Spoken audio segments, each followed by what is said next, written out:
আমরা স্বাধীনভাবে তদন্তের কাজ করছি, আমাদের উপরে কোনো চাপ নাই। তবে একটা চাপ আছে, সেটা হলো কাজের চাপ।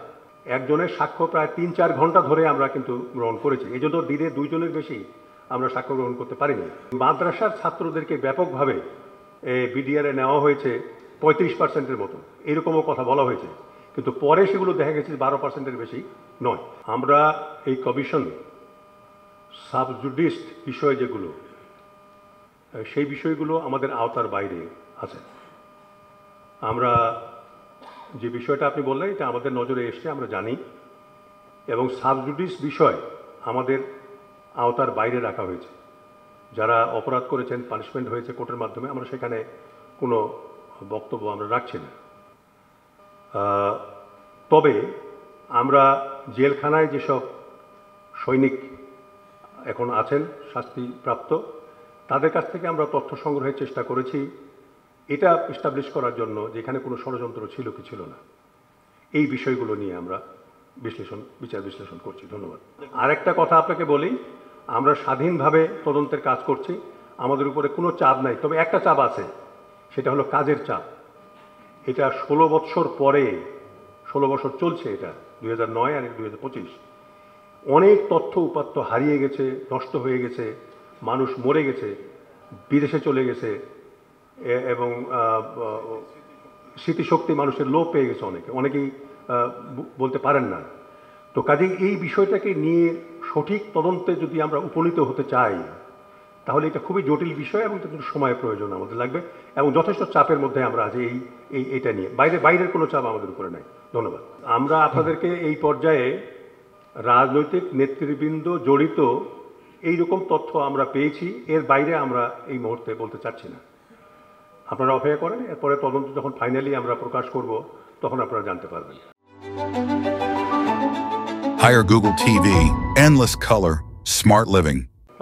আপনি যেটা প্রশ্ন উত্থাপন করেছেন এটা আমরা দেখব, যদি ওইরকম হয়ে থাকে তাহলে এটা কারেক্ট করব, এবং সেপ্টেম্বরের মধ্যে ইনশাল্লাহ আমরা দিতে পারবো। কারণটা হলো প্রাথমিকভাবে আমরা খসড়া প্রস্তুত করেছি এবং সেই খসড়া আমরা স্টাডি করছি। এখন এটাকে ফাইন টিউনিং করার জন্য এবং যেসব সাক্ষ্য গ্রহণ করেছি, একটা জিনিস আপনাদেরকে আমি বলি, একজনের সাক্ষ্য প্রায় 3-4 ঘন্টা ধরে আমরা কিন্তু গ্রহণ করেছি, এই জন্য দিনে 2 জনের বেশি আমরা সাক্ষ্য গ্রহণ করতে পারিনি। এইটা যখন ট্রান্সক্রিপশন যখন আমরা করলাম, প্রায় 25-30-35 পেজ হয়ে যাচ্ছে, এবং সেগুলোকে 3-4 পেজে নেমে নিয়ে আসা খুবই দুরূহ কাজ। এই কাজগুলো আমরা করছি, এটা হয়ে গেলেই কিন্তু তখন আমাদের হাতে আরও সহজ হয়ে যাবে। আমরা যারা ওই সময় ডিজিএফআই, এনএচআই, ওই অর্গানাইজেশনগুলোকে হেড করেছেন, তাদের কর্মকর্তা, তাদের শুধু হেড নয়, তাদের প্রধানরা নয়, তাদের কর্মকর্তাদেরও আমরা বিশদভাবে তাদের বক্তব্য আমরা গ্রহণ করেছি, বক্তব্য বিশ্লেষণ করেছি, সব ওই সময় যারা ছিলেন। কেন তদন্ত ফেইলিয়ার, ওই সময় যে ইন্টেলিজেন্স ফেইলিয়ার সেটা খুবই গুরুত্বপূর্ণ বিষয় হিসেবে আমরা কিন্তু নিয়েছি।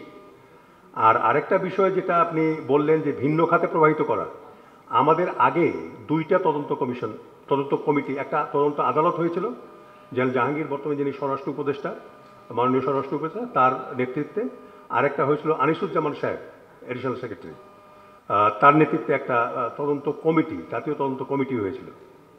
এই দুটারই আমরা কালেক্ট করেছি প্রতিবেদন, এবং আমরা খুব গভীরভাবে এগুলোর বিশ্লেষণ করেছি।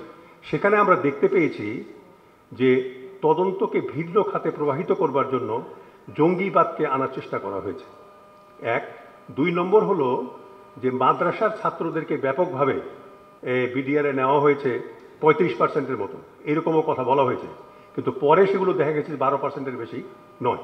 এই ধরনের বিষয়গুলোকে সেখানে নিয়ে এসে এই তদন্তকে ভিন্ন খাতে প্রবাহিত করবার চেষ্টা করা হয়েছে। চালটালের বিষয়, যেগুলোকে বেশি গুরুত্ব দিয়ে দেখার চেষ্টা করে তদন্ত, এবং বিদেশি ষড়যন্ত্রের বিষয়টাকে উপেক্ষা করার চেষ্টা করা হয়েছে। সো কাজেই আমি মনে করি যে এটা ভিন্ন খাতে প্রবাহিত করার একটা চেষ্টা ওই সময় তদন্তগুলোতে ছিল।